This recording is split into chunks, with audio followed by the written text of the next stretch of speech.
మోకాల నొప్పులకు ఎటువంటి సర్జరీ లేకుండా ఎపియాన్ పెయిన్ క్లినిక్ అందిస్తున్న అత్యాధునిక చికిత్స.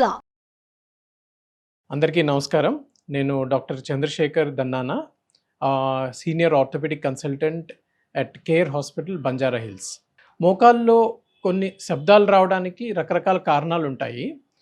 కొంతమందికి అది ఫిజియోలాజికల్ అంటే వాళ్ళ బాడీ నేచర్ని బట్టే మనకి ఒక్కొక్కసారి జాయింట్స్ నుంచి చిన్న చిన్న సౌండ్స్ వస్తూ ఉంటాయి అన్నమాట. ఎందుకంటే ఆ జాయింట్లో ఉన్న వ్యాక్యూమ్ కొంచెం రిలీజ్ అయినప్పుడు అలాంటి సౌండ్స్ రావడానికి అవకాశం ఉంటుంది. అండ్ ఎక్కువగా ఈ సౌండ్ రావడానికి కారణం ఏమిటంటే మోకాళ్ళ చిప్పలోనే ఏమైనా ప్రాబ్లమ్స్, మ్యాల్ ట్రాకింగ్ అని అంటాం.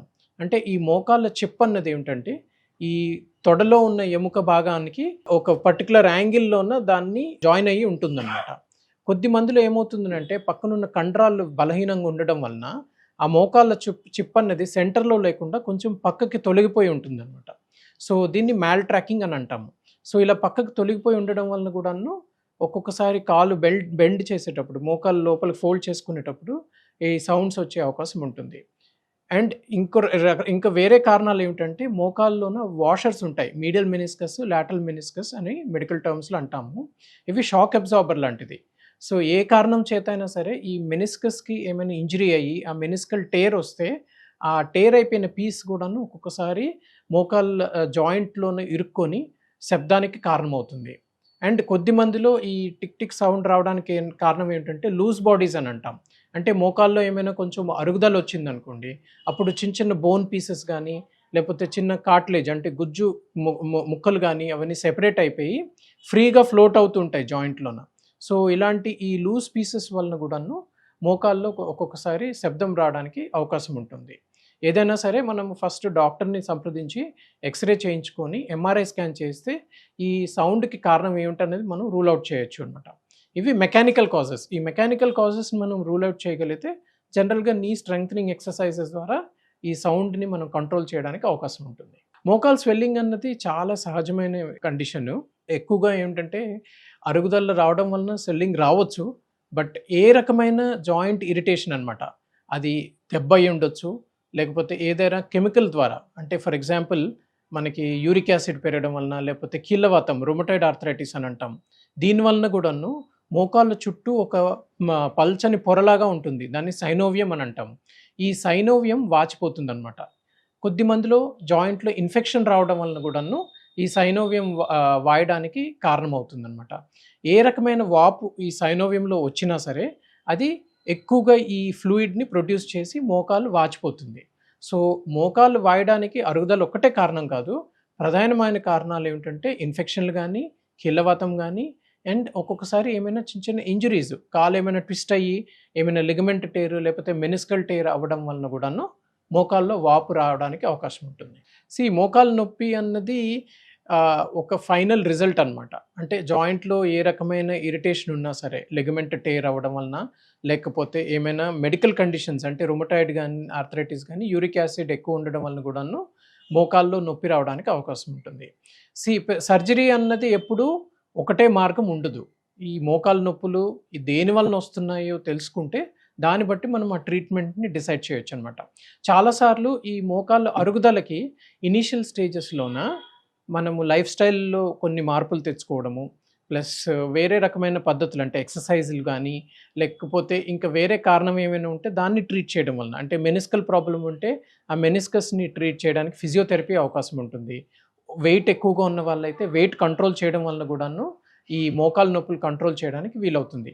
ఎవరికైతే మోకాలు కంప్లీట్గా అరిగిపోతుందో, అంటే స్టేజ్ 4 ఆర్థరైటిస్ అని అంటాము, అండ్ స్టేజ్ 4 ఆర్థరైటిస్ వచ్చి వాళ్ళ దినచర్యలు బాగా ఎఫెక్ట్ అవుతున్నాయి, అంటే చిన్న చిన్న పనులు చేసుకోవడానికి కూడా ఇబ్బంది పడితే ఆ స్టేజ్లోనే మనము మోకాళ్ళ ఆపరేషన్కి పేషెంట్ని కౌన్సిల్ చేస్తామన్నమాట. పాలు అన్నది ఒక రకమైన ఆహార పదార్థము, దాంట్లో కాల్షియం కొంచెం పుష్కలంగా ఉంటుంది.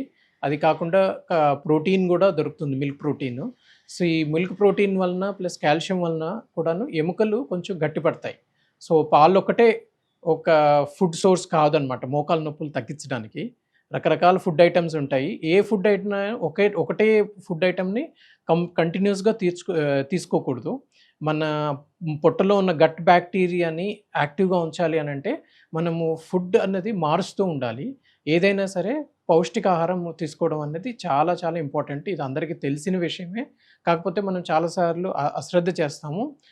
పాలు తీసుకోవడం మంచిదే. కాకపోతే కొద్ది మందిలోనో ఈ పాలలో ఉన్న ప్రోటీన్ గానీ కెసిన్ ఏదైనా అంటామో అది కొంతమందికి సూట్ కాదనమాట. కొంతమందికి మిల్క్‌తోనే అలర్జీ ఉంటది.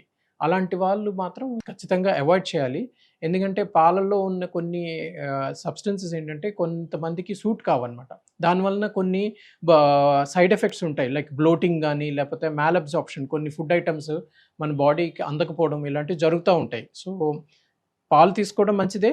అట్ ది సేమ్ టైమ్ అదొకటే సోర్స్ కాదనమాట మోకాలు నొప్పికి. తక్కువ వయసులో మోకాలు నొప్పులు వస్తున్నాయి అనంటే దానికి ప్రధానమైన కారణాలు ఏంటంటే ఏమైనా ఇంజురీస్, స్పోర్ట్స్ ఇంజురీస్ గానీ, లేకపోతే మన దినచర్యల్లోన ఏమైనా చిన్న చిన్న అలవాట్ల వలన అంటే ఎక్కువగా కిందన కూర్చొని వర్క్ చేయడం గానీ, లేకపోతే సెడెంటరీ లైఫ్ స్టైల్. ఇప్పుడు చాలామంది మనం చూస్తుంటాం వర్క్ ఫ్రమ్ హోమ్.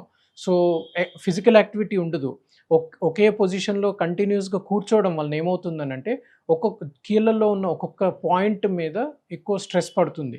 దీనివలన నొప్పి వచ్చే అవకాశం ఉంటుంది. ఎక్కువగా యంగ్ పేషెంట్స్‌లో ఉన్న మోకాలు నొప్పులకు కారణం ఏంటంటే, మోకాళ్ళ చిప్ప మీద ఎక్కువ లోడ్ పడ్డం. కాండ్రోమెలేసియా పటల్లే అంటాము. ఇది ఎక్కువగా ఆడవాళ్ళలో చూస్తుంటాము. మగవాళ్ళలో కూడాను యాంటీరియర్ నీ పెయిన్ ఈ యాంటీరియర్ నీ పెయిన్ అంటే మోకాళ్ళ చిప్ప భాగంలో ఎక్కువగా నొప్పి రావడం చాలా సహజంగా చూస్తూ ఉంటాము. ఇది ఎక్కువగా ఏంటంటే అలవాట్ల వలన, సెడెంటరీ లైఫ్ స్టైల్ వలన అండ్ సరైన ఫుడ్ ఐటమ్స్ తీసుకోకపోవడం వలన అండ్ బ్యాడ్ ఫుడ్ హ్యాబిట్స్ అనమాట. ఎక్కువగా యూరిక్ యాసిడ్ ఉన్న ఫుడ్స్ గానీ, లేకపోతే ఇంకా వేరే ఫాస్ట్ ఫుడ్స్ గానీ, రిఫైన్డ్ ఫుడ్స్ తీసుకోవడం వలన ఏమవుతుందనంటే ఎముకల్లోని గట్టితనం తగ్గిపోతుంది. దీనివల్ల కూడాను మోకాలు నొప్పులు తక్కువ వయసులో వచ్చే అవకాశం ఉంటుందన్నమాట. సో, ఇన్ ఎ నట్‌షెల్ మోకాలు నొప్పులు అన్నది చాలా కామన్‌గా మనం చూసే ప్రాబ్లమే. చాలామంది బాగా సఫర్ అవుతూ ఉంటారు. దీనికి వయసును బట్టి ప్లస్ వాళ్ళ బాడీ కండిషన్ బట్టి రకరకాల కారణాలుంటాయి. చిన్న వయసులో మోకాలు నొప్పులు వస్తున్నాయి అనంటే అది ప్రధానంగా ఏంటంటే వాళ్ళ అలవాట్లను బట్టి, లేకపోతే ఏమైనా ఇంజురీస్ అవ్వడం వలన లిగమెంట్ ఇంజురీస్ గానీ, మెనిస్కల్ ఇంజురీస్ గానీ, లేకపోతే సరైన పద్ధతిలో వాళ్ళ డే టు డే యాక్టివిటీస్ చేయకపోవడం వలన, ఎక్కువసేపు కూర్చొని ఉండడం వలన చిన్న వయసులో ఈ మోకాలు నొప్పులు వచ్చే అవకాశం ఉంటుందన్నమాట. మిడిల్ ఏజ్‌లో ఏంటంటే ఇన్‌ఫ్లమేటరీ కండిషన్స్ ఎక్కువగా చూస్తుంటాం. అంటే రొమటాయిడ్ ఆర్థరైటిస్ గానీ, గౌటీ ఆర్థరైటిస్ లేకపోతే కొన్ని స్కిన్ ప్రాబ్లమ్స్ సోరియాసిస్ అని అంటాం. సోరియాటిక్ ఆర్థ్రోపతి అని అంటాం అనమాట. దీనివలన కూడాను మనకి ఈ ఇన్‌ఫ్లమేటరీ కండిషన్ వచ్చే అవకాశం ఉంటుందన్నమాట. వీటిని మనం నెగ్లెక్ట్ చేస్తే ఏమవుతుందంటే ఏజ్ పెరిగే కొద్దీ ఈ జాయింట్‌లో ఉన్న గుజ్జు అన్నది కొంచెం అరిగిపోతూ ఉంటుంది. ఈ అరుగుదల అన్నది న్యాచురల్‌గా కూడా జరుగుతుంది. ప్లస్ ఇలాంటి కండిషన్స్ ఏమైనా అండర్‌లయింగ్ ప్రీవియస్ ఇంజురీస్ గానీ, లేకపోతే ఈ మెడికల్ ప్రాబ్లమ్స్ వలన గానీ, గుజ్జు ఏమైనా కొంచెం డ్యామేజ్ అయితే అది అరుగుదలకు దారితీస్తుందనమాట. ఏది ఏమైనా సరే ఫస్ట్ ఏమిటంటే డాక్టర్‌ని సంప్రదించి అసలు ఆ మోకాలు నొప్పి దేని వలన వస్తుందో ఫస్ట్ తెలుసుకోవాలి మనం. ఎక్స్‌రేల ద్వారా, బ్లడ్ టెస్ట్‌ల ద్వారా మనం తెలుసుకోవచ్చు. ఒకసారి వ్యాధి నిర్ధారణ అయితే దేని వలన ఈ నొప్పి వస్తుందో తెలిస్తే మనం సరైన ట్రీట్మెంట్ ఇవ్వడానికి అవకాశం ఉంటుంది. జనరల్‌గా ఏంటంటే first line of treatment conservative ట్రీట్మెంటే ఉంటుంది. ఇందులో ఏంటంటే లైఫ్ స్టైల్ మార్చుకోవడము, నీ స్ట్రెంగ్థెనింగ్ ఎక్సర్సైజెస్, సరైన పౌష్టికాహారం తీసుకోవడము, కొన్ని ఆహార పదార్థాల నుంచి దూరంగా ఉంచుకోవడము అండ్ రెగ్యులర్‌గా ఎక్సర్సైజ్ అండ్ వెయిట్ కంట్రోల్ అనేది చాలా ఇంపార్టెంట్. 90% ఈ మోకాలు నొప్పులు ఈ చిన్న చిన్న మార్పుల ద్వారానే కంట్రోల్ అయిపోతుంది.